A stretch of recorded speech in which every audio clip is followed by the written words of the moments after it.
चिट्ठी से टूटेगा हाथरस का चक्रव्यूह।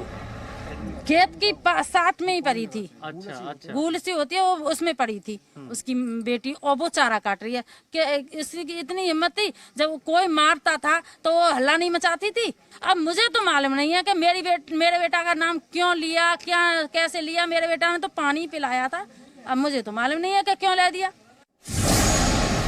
हाथरस केस में कौन सच्चा, किसका दावा झूठा?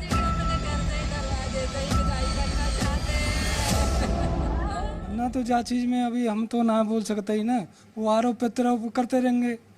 हमारी कहानी तो अपनी बेटी की है ना, हम तो अपनी बेटी पर न्याय लड़ेंगे, है ना। जा चीज पे वो आरोप अपने बचने के लिए वो कुछ भी करते रहें, हमें इससे मतलब नहीं है। हाथरस के न्याय पथ में सत्य की तलाश।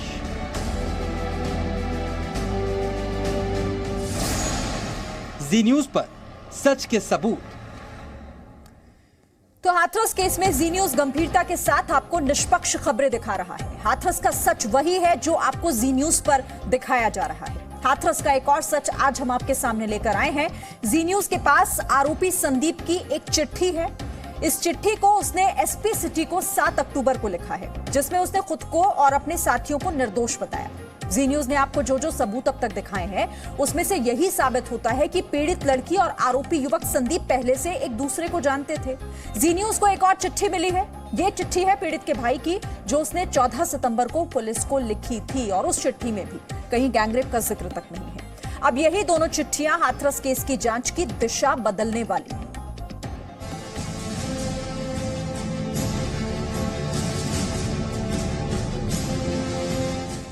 हाथरस केस में जी न्यूज इन्वेस्टिगेशन। जो जी न्यूज ने दिखाया वही सत्य सामने आया। जी न्यूज पर सच के सबूत। आप अपनी टीवी स्क्रीन पर इस वक्त जो चिट्ठी देख रहे हैं, वो चिट्ठी हाथरस केस की जांच की दिशा बदल सकती है। यह चिट्ठी हाथरस केस के मुख्य आरोपी संदीप ने हाथरस के एसपी को 7 अक्टूबर को लिखी है। इस चिट्ठी में संदीप ने खुद को निर्दोष बताते हुए पीड़िता के साथ दोस्ती की बात कबूल की। चिट्ठी में ऐसी कई बातें लिखी हैं जो हाथरस केस की कहानी बदल सकती है। खत में संदीप ने लिखा है, पीड़िता मेरे ही गांव की लड़की है। पीड़िता के साथ मेरी पहले इससे दोस्ती थी। मुलाकात के साथ मेरी और उसकी कभी कभी फोन पर बात हो जाती थी। मेरी ये दोस्ती उसके घर वालों को पसंद नहीं थी। जी न्यूज ने पहले ही कॉल डिटेल के आधार पर बताया था कि संदीप और पीड़िता के परिवार के एक नंबर के बीच बातचीत होती थी। यह नंबर पीड़िता के बड़े भाई के नाम पर रजिस्टर है। दोनों फोन नंबर्स के बीच अक्टूबर 2019 से मार्च 2020 के बीच लगभग 5 घंटे की बातचीत हुई थी। इसके अलावा जी न्यूज ने आपको गांव के कुछ लोगों का बयान भी सुनाया था, जिन्होंने दावा किया था कि आरोपी और पीड़ित लड़की एक दूसरे को पहले से जानते थे। संदीप का मामला प्रेम प्रसंग का चल रहा था। कब से? करीब हो गए डेढ़ साल के करीब। क्या हुआ? आमने सामने इनके मकान है, तो ये तो यूं जाने पर था इनका प्रेम प्रसंग। क्या कभी कोई पंचायत भी हुई ग्राम में इनको लेकर? पंजाब घर भर के बैठ गए थे आपस में, तो उन्होंने लड़के को नौकरी के लिए भेज दिया। परिवार वालों ने बोला भाई ऐसी बात है, तो घर वालों ने लड़कों को नौकरी के लिए भेज दिया।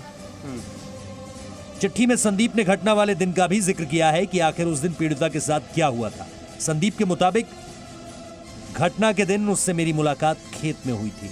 उसके साथ उसकी माँ और भाई भी थे। उसके कहने पर मैं तुरंत वहां से चला गया और पिता के साथ पशुओं को पानी पिलाने लगा। बाद में मुझे गांव के लोगों से पता लगा कि मेरी और पीड़ित की दोस्ती को लेकर उसकी माँ और भाई ने उसे मारा पीटा, जिससे उसे गंभीर चोट आई है और बाद में वो मर गई। मैंने कभी उसके साथ मारपीट या गलत काम नहीं किया। जी न्यूज ने गांव के ही एक चश्मदीद के बयान को आपको सुनाया था। वो बयान भी आरोपी संदीप के दावे से मेल खाते हैं। सत्येंद्र उसका भाई है, जिन्होंने उसको मारा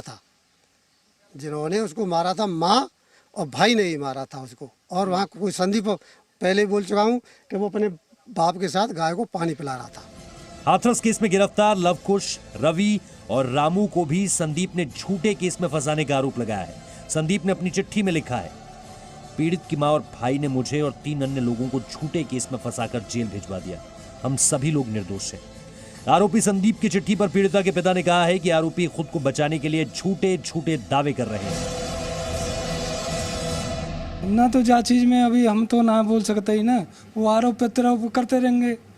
हमारी कहानी तो अपनी बेटी की है ना, हम तो अपनी बेटी पर न्याय लड़ेंगे, है ना। जा चीज़ में वो आरोप अपने बचने के लिए वो कुछ भी करते रहें, हमें इससे मतलब नहीं है। आरोपी संदीप की चिट्ठी में जो कुछ भी लिखा है वो कितना सत्य है ये तो जांच के बाद ही पता चलेगा, लेकिन जी न्यूज आपसे ये वादा करता है कि हाथरस केस में हम आप तक सिर्फ और सिर्फ निष्पक्ष खबरें पहुंचाते रहेंगे। हाथरस से राजू राज के साथ ब्यूरो रिपोर्ट, जी मीडिया। तो हाथरस केस में जेल में बंद आरोपियों में से एक रामू के भाई ने भी दावा किया है कि पीड़ित को उसके भाई और मां ने मिलकर मारा है। जी न्यूज से बातचीत में रामू के भाई हरिओम ने कहा कि आरोपी निर्दोष है, क्योंकि वो तो घटना वाले दिन डेयरी प्लांट में काम करने गया था। हमें भी लगता है कि ये परिवार की तरफ से ही मारा गया है, उसके भाई ने और उसकी मां ने। घटना जब हुई है तो वो यहीं पानी पिला रहा था अपने पापा के पास गाय को। वो वहाँ से निकले थे अपने खेत से, उसका लड़की का पिता, उसकी माँ और लड़की। भाई तो बाद में गया होगा। आपने देखा था? मैंने देखा था, मैंने टोका था उन्हें। मैंने कहा ओस पड़ रही है अभी तो, अभी क्यों जा रहे हो भाई? वो लेने घास कि अभी तो ढूंढेंगे कौन से खेत में घास लेनी है, कौन से में नहीं लेनी है, जब तक ओस हट जाएगी। मैंने कोई बात नहीं, हट जाएगी। तो मैं अपनी गाड़ी लेके वहाँ चला गया अपने खेत पे। और जिस दिन घटना स्थल हुई थी ये, तो रामू चिलर पे था। वो 7 बजे चला जाता है दूध के प्लांट पे, 7 से फिर 11:30 पौने 12 बजे के वापस आता है। फिर रात को जाता 7 बजे के आसपास, 7 सवा 7 बजे जैसे। फिर वो 11:30 पौने 12 बजे फिर रात को आता वापस।